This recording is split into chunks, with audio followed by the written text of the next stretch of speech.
প্রধানমন্ত্রী তারেক রহমান বলেছেন, বর্তমান গণতান্ত্রিক সরকার একটি জ্ঞান ও মেধাভিত্তিক রাষ্ট্র এবং সমাজ করতে চায়। আজ ঢাকা বিশ্ববিদ্যালয়ের নওয়াব আলী চৌধুরী সিনেট ভবনে বাংলাদেশে উচ্চশিক্ষা রূপান্তর টেকসই উৎকর্ষতার রোডম্যাপ শীর্ষক জাতীয় কর্মশালায় প্রধানমন্ত্রী তারেক রহমান এই কথা বলেন। দেশের উচ্চশিক্ষা ব্যবস্থাকে সময়োপযোগী ও টেকসই করার লক্ষ্যে বাংলাদেশ বিশ্ববিদ্যালয় মঞ্জুরি কমিশন এই কর্মশালার আয়োজন করে। প্রধানমন্ত্রী তারেক রহমান বলেন, সরকার এমন একটি শিক্ষা ব্যবস্থা গড়ে তুলতে চায় যেখানে প্রতিটি শিক্ষার্থী নিজের সম্ভাবনাকে বিকশিত করার সুযোগ পাবে। তারেক রহমান বলেন, মেধা পাচার রোধ করে মেধার বিকাশ ও মেধার লালন করে ভবিষ্যতের চ্যালেঞ্জ মোকাবেলা করতে চায় সরকার।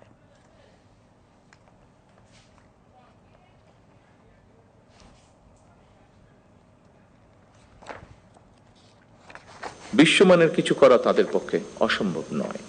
মেধা পাচার রোধ করে মেধার বিকাশ, মেধা লালন করে আমরা ভবিষ্যৎ চ্যালেঞ্জ মোকাবেলা করতে চাই একসাথে।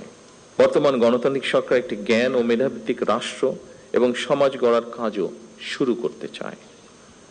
জ্ঞান ও মেধাভিত্তিক সমাজ গঠনের মূল ভিত্তি হলো এমন একটি পরিবেশ তৈরি করা যেখানে শিক্ষা, গবেষণা, মেধা, যোগ্যতা এবং সৃজনশীলতাই গুরুত্ব পাবে সর্বোচ্চ। আমরা এমন একটি শিক্ষা ব্যবস্থা গড়ার কাজ শুরু করতে চাই যেখানে প্রতিটি শিক্ষার্থী নিজের সম্ভাবনাকে বিকশিত করার সুযোগ পাবে। আমরা সম্মিলিত প্রচেষ্টায় এমন একটি শিক্ষা ব্যবস্থার কাজ শুরু করতে চাই যা আমাদের বর্তমান এবং ভবিষ্যৎ বাংলাদেশকেও করবে আলোকিত।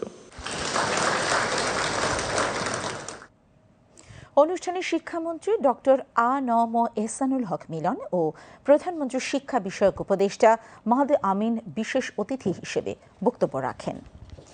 UGC chairman professor doctor Mamun আহমেদের সভাপতিত্বে অনুষ্ঠানে শিক্ষা মন্ত্রণালয়ের মাধ্যমিক ও উচ্চ শিক্ষা বিভাগের সচিব আব্দুল খালেক ও ইউজিসির সচিব ডক্টর মোহাম্মদ ফখরুল ইসলামও বক্তব্য রাখেন।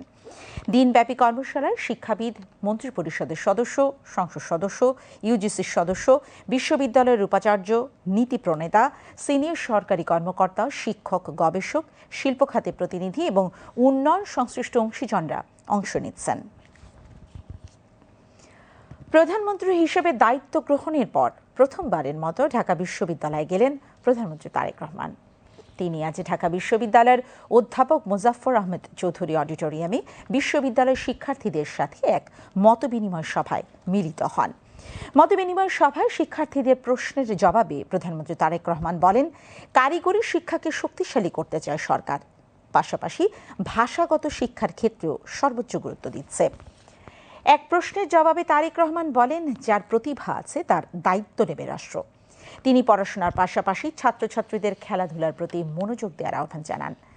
সরকারি বিভিন্ন উদ্যোগের কথা তুলে ধরে প্রধানমন্ত্রী বলেন, আগামী 10 থেকে 12 বছরের মধ্যে সুফল দেখতে পাবে দেশের জনগণ।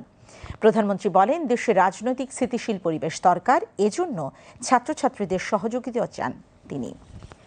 অনুষ্ঠানে ঢাকা বিশ্ববিদ্যালয়ের উপাচার্য অধ্যাপক এ.বি.এম ওবায়দুল ইসলাম ও সাদা দলের আহ্বায়ক অধ্যাপক ডক্টর মোর্শেদ হাসান খান উপস্থিত ছিলেন।